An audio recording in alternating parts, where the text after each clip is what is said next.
The bounty hunters.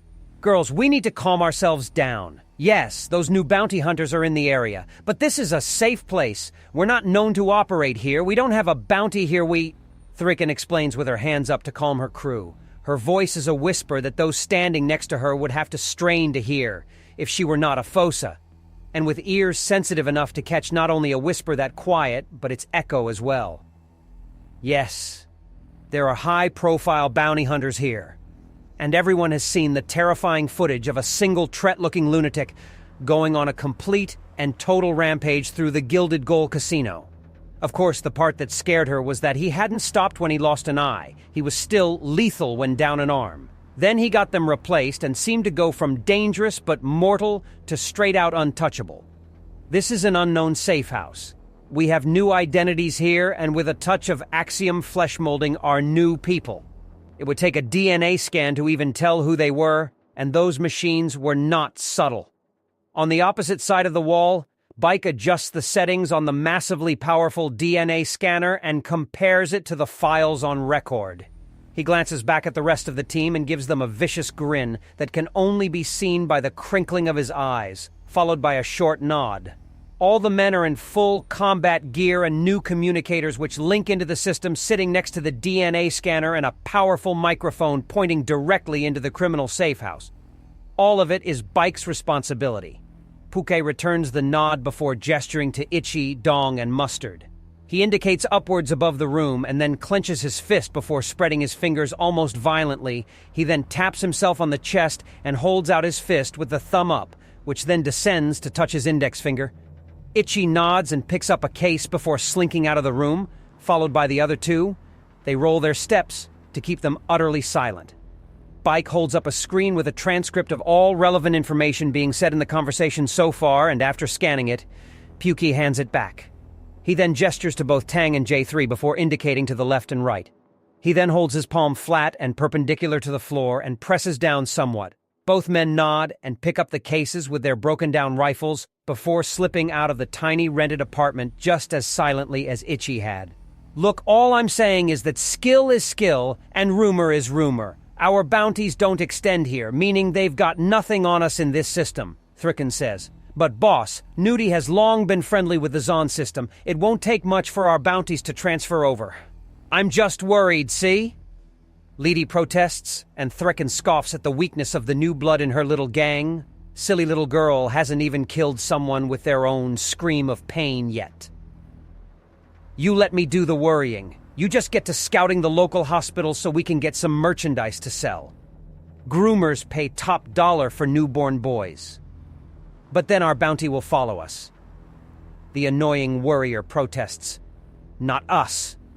I made sure our faces and bodies were molded to fit some local girls. They'll take the rap for us. And by the time anyone knows which way is what, we'll be long gone with the pay dirt. Thricken says with a vicious smile. See? The boss knows her stuff. On the other side of the wall, Bike passes Puke the transcript, and despite most of his face being hidden by the bandana, it's clear the man is baring his teeth in fury. He hands it back and gestures to air farce. He indicates straight up and the pilot nods before slinking out with all the clamor of a shadow. He then taps Bike on the shoulder and gives him a nod. The communications officer and technician begins moving things to the side, taking heavy advantage that he put everything down on padded blankets for just this. They slide over as a large braced metal panel with pre-prepared charges on one side is silently moved up to the wall and prepped. They then remove part of it from the blanket so that a pair of partially jammed wheels to rest on the floor. Bike quickly puts everything under armored blankets to protect the equipment as the Hat and Mr. T quickly get their weapons ready. Bike does the same with an automatic shotgun that he checks, then nods. All I'm saying is that we have to be careful, and Leety protests as the wall behind them and the roof both explode at once. The sound hits as hard, if not harder, than the actual shockwave and drops everyone in the room. We're under, Thricken begins as she rises before a blast of sound and light far worse than the bomb, and everyone goes blind and deaf at once. Something heavy slams into her and takes her to the floor before her arms are wrenched behind her back and cuffed. Her senses swim, and after a few moments, she has nothing but spots in her eyes before a bandana is tied around them and a muzzle forced into her mouth. She's marched through the building. Her every attempt to thrash or fight is met with a brutal hit to her side or gut before she's forced into something and locked down. She can hear Liddy whimpering in terror, as well as she can hear everyone dragged in and chained down. Who the hell is this? How did they do this? What was that horrible banging flash weapon? She tilts her ears to try and get a hang of things. Whoever these people are, they've made a clean sweep. All 7 of her girls are in here with her. There are more of them than there are of her girls, and they're in an air van. Though that last one is obvious. Nothing. They're not saying anything. There's some slight tapping, which lets her know they're very aware of her earlier exploits in audio-recorded blackmail and her skill at hearing things. So they've given her nothing to work with. There's a wait as some equipment is stashed away and weapons are checked. Not that they needed to be used. The fight was over before it even began. The air van takes off and they soar through the air. She has no idea how high, so she does not dare wreck the vehicle to try and get an escape. The sounds of traffic are passing by faster than normal. They're sharper and more keen. The pilot is reckless and speeding by a far from insignificant margin. The play of wind is faster than usual, and she can hear a few bugs splatter against the windshield. The sound of the road makes her grin, though. There's chatter outside. If they're bringing her and her girls to a bounty station, then they're in for a nasty surprise. Not only is the bounty not in this system, but the flesh molding needs DNA scans to get around. Something your average police station can't use without a permit and is too finicky for the average team to toy with. One of the members hops out of the air van after it comes to a stop, and there is no conversation. No contact, nothing. Nothing at all. There's the sound of something grinding and a deep exhale. The vents turn on and the acrid smell of smoke fills her nostrils. A noise of rubbing metal and a hollow sloshing liquid and a loud swallow. A drink is being had. Paper rustles. Someone is reading a book. Several of her gang members whimper and she growls to establish control. When she gets out of this mess, they're going to pay with their lives for this indignity. They will pay. A nearby door opens and there's a gasp. My goodness, are you certain? A woman asks, slight flutter in her voice, a bare hint of a Meccan accent, middle-aged or feigning maturity. Completely. Here are our scans with a copy of the documentation. Be careful, she's listening. A synthetic voice says, whoever spoke he wasn't here. It was transferred through a speaker. This person is clever. She can't affect his meat if he's whispering through a speaker. It sounded vaguely male, though. She focuses, and there's the sound of tortured metal and sparks. The gasp with a slight Meccan touch has more to work with, and the woman screams in pain. She focuses her axiom further, and the sound creates a feedback loop that is quickly rewarded with the sound of a scream. Then there's a brutal blow to her head, and she slumps in her seat. Everything swims and all sounds fade away as her first escape attempts earns only a beating. She awakens in a cell alone. The gag, the blindfold, and the cuffs are gone. How did this even happen? How was she found out? How did all her plans come crashing down so quickly? She puts her head to the nearest wall and flattens her ear against it. Most fossa would use earplugs or headphones to filter out the sound from their powerful ears, but she knew how to use them, knew how to make them into weapons. She focuses hard. Thricken Scheinpelt. You have been positively identified and contained despite your flesh-molding techniques and impersonation. You will be held for...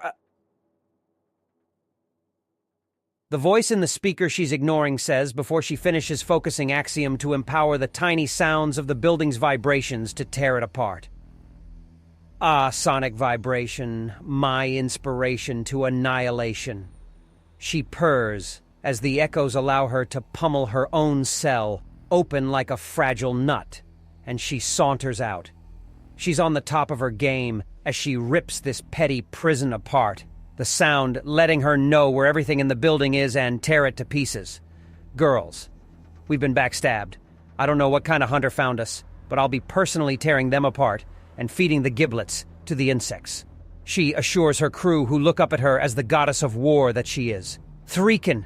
Leety screams, pointing, and she turns. There's a skull-decorated figure throwing some black object towards her. Where had they come from? She heard nothing. The device erupts in sound and light and drives her to her knees with a scream of pain. A blow like a hammerfall slams into her head, and she barely holds on to consciousness. Then another two follow it, and she's out again. She awakens to a dulled world with a suppressor helmet on. Her fingers fly over it to try and find some kind of way to peel it off. There's nothing. No way to peel it off. The wall to her left has a panel that lights up, and the words make her freeze. The helmet is a bomb. If she breaks it with her axiom abilities, she dies. If she disables it, she dies. If it's opened incorrectly, she dies. Who was that black-clad figure? What was that device they used on her? How did they find her? Just how? On the chain breaker. Gregory Pokey. Schmidt typed out his report in a calm and steady manner. Operation Mime Time had gone off flawlessly with the capture of the FOSA-exclusive gang of slavers, kidnappers, and mass murderesses known as the Sonic Slayers by the local medias, had been a complete success in spite of their near-successful escape attempt after incarceration. The massively audio-sensitive gang had required complete silence to deal with properly, but everything had occurred flawlessly. Flashbangs had been almost absurdly useful against the entire group, but to see that sonic-based axiom destruction up close and personal would have been disquieting if he hadn't had a sound-baffling mask under his bandana and been utterly silent already. The bounty had been comparatively small at 100,000 credits per person with a full million for the boss Thricken Shinepelt, but it had been an excellent test run against further FOSA targets. Perhaps something that could have been used against that Karen Darkdown character that had been a guest aboard the Dauntless. "You boys are absolute goofballs," Cindy says, walking into the little office where he and his men would write reports. He turns with a smile but quirks an eyebrow in question. "You too? I mean, it's not the worst competition, but really? A contest as to who can be utterly quiet the longest. That's just silly." She berates him, and he shrugs with a grin. "Not even for me? Nothing to say to me?" She demands hands on her hips. His response is to pick her up and kiss her deeply. "Oh, you goof!" She chides him and he gives her a little nod before sitting back down and cuddling her into his lap as he types out the rest of the report with one hand.